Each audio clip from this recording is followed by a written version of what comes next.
What's up, YouTube? So today's video is actually going to be on eliminating regret from your life. So most people think regret comes from failure. That's wrong. Regret comes from knowing exactly what you should have done and choosing not to do it. And if you don't fix that now, you're going to carry it for the rest of your life.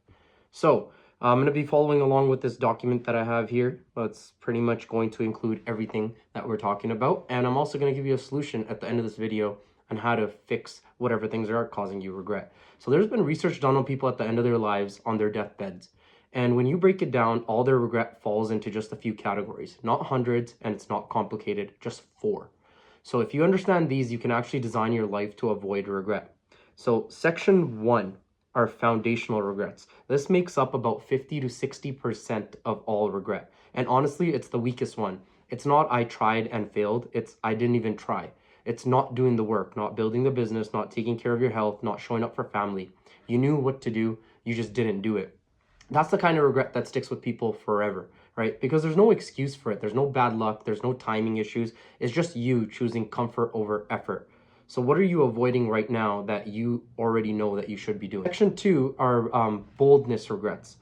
So boldness regrets are, I wish I had the balls to do it, and that's literally what it comes down to. Like, that's how you can summarize it. I wish I took the chance. I wish I started. I wish I just went for it. And this is where fear runs your life. You didn't start the business. You didn't take the trip. You didn't ask that girl out. And not because you couldn't, but because you were afraid of how you'd look. And let's be honest, you're not afraid of failure. You're afraid of being embarrassed. And that fear quietly destroys your life because every opportunity you don't take is gone. Moving on, section number 3. I'm actually going through these pretty quick. I'm impressed with myself. Usually I add in a lot more from my own experiences, but I want to keep this really concise so people can just take the bullet points away from it and not have to watch like a 15-minute video. I'm going to try to keep this pretty short. Section number 3 are communication regrets. So this is around 15 to 20% of the regrets people have, right? And this one hits harder than people expect. It's, I wish I called them. I wish I spent more time with them, right? This is a regret of assuming there's always more time. It's that, like, I wish I reached out to my friend who maybe had a mental health issue. I wish I spent more time with my grandma. She kept asking me to come over. I wish I baked cookies with her, I wish I spent more time with my parents, because we don't really realize, but everything we do in life, there's a last time for when we do it, right? There's the last time you play with your friends on the playground. There's going to be a last time you're going to hug your parents. There's going to be a last time you tell someone you love them. And this is that regret, right? So like, you think you'll do it later and it turns into never. People move away, relationships fade, and sometimes people die. And now you're stuck with things you never said and moments you never showed up for. So ask yourself, who are you neglecting right now? And who are you going to regret losing, right? And maybe take a moment and fix that. Section number 4.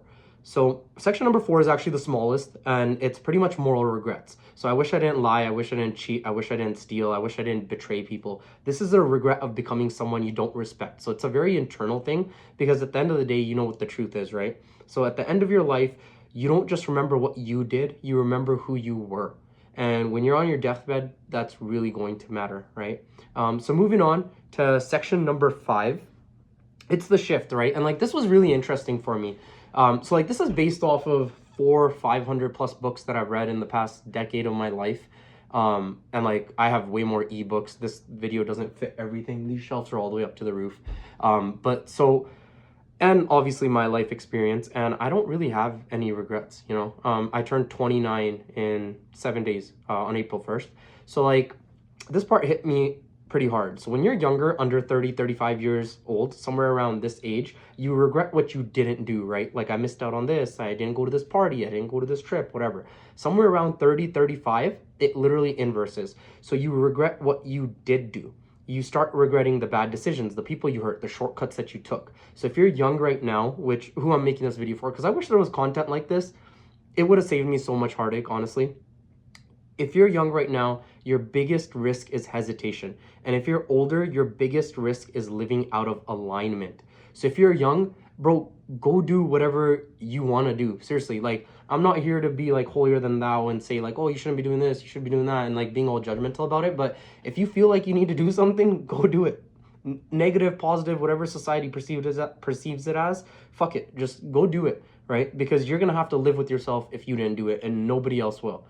And then if you're older, your biggest risk is living out of alignment. So spend your time when you're young finding out who you are, so when you're old, you can do shit that actually matters to you. So when you are on your deathbed, you know you spent your life doing shit that was true to you and who you are, right? And so like, obviously, I'm not just going to make this video and list out all their regrets. I do have a solution for it. And the solution's amazing. And I honestly think it's made my life extremely bearable, even when I was down, out, and bad. And, you know, when I had nobody to talk to about it. So section number 6, the fix. I call this the LLM system. So this is a mixture of obviously everything I've read here, but a lot of like a big contributing factor to the research was Daniel Pink. He's an author, as well as Brandon Burchard. I think he wrote the 6 Habits of Highly Effective People, something like that. His book somewhere around here. Anyways, great books. This is what the fix is. It's really simple. It's called LLM. So there's 3 things every single night. Whenever you do your bedtime routine, or you're brushing your teeth, or you're winding down for the night, you ask yourself these 3 questions, right?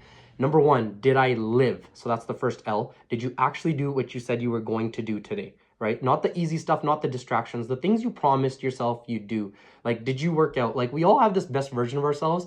And like, I've seen memes about it on social media and stuff. Like, when you're going to sleep, you're like, I'm gonna wake up at 5 a.m. I'll go run 5K, or I'm gonna go to the gym, or whatever, right? So like, did you train? Did you work? Did you take action on whatever you promised yourself? Or did you just like pretend you were productive? Because if you didn't execute, you'll regret not building in real time, right? Number 2, the second L, it's did I love? So did I show up for my people? Did you call your parents? Did you check in on your friends, your employees, whoever you talk to, your acquaintances or whatever? Did you actually connect with people? And I think this is so important, because we tend to assume there's a tomorrow. Like, I know, and it's almost pessimistic, but it's a realist thing. Like, one day I know I'm gonna be saying goodbye to my dogs. One day I know I'm gonna wake up and somebody who I love isn't going to wake up. And like, you have to be cognizant about that. You have to understand that there might not be a tomorrow, right? There might not be, I'm gonna wake up tomorrow morning and 6 hours from now and people might be around, because it won't, and that's gonna kill you, right? So do you always just assume there's a tomorrow? Because there might not be.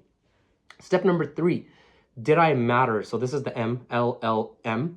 Did you make any kind of impact today? Did you help someone, even if there was nothing in it for you? This can be really small and simple. It's like holding the door open for somebody, just saying thank you, please, being kind and generous, helping someone. Like, if you're at the grocery store or whatever, you see an elderly lady unloading groceries into her car, help her out with it, hold doors open, things like that.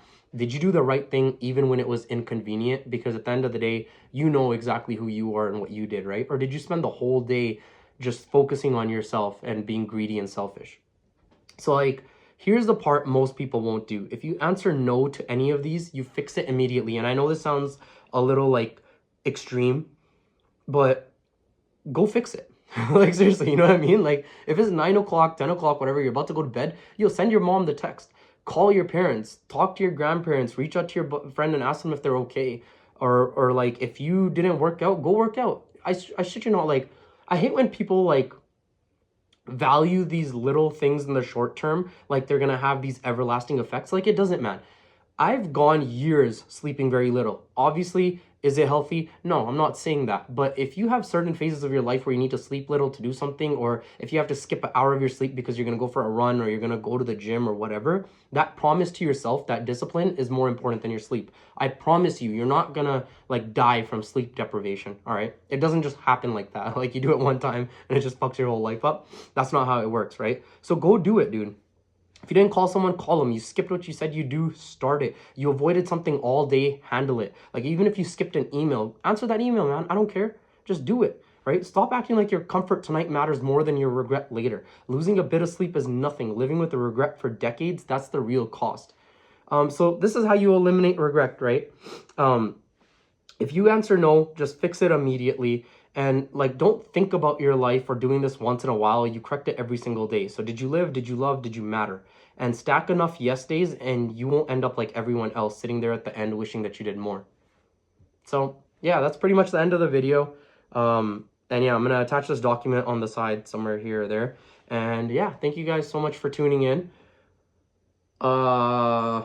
Oh yeah, energy drink update coming soon as well. We're picking up the final flavors. I registered the domain today. I hired a graphic designer as well to do the can design. Thank you so much for tuning in. See you in the next one.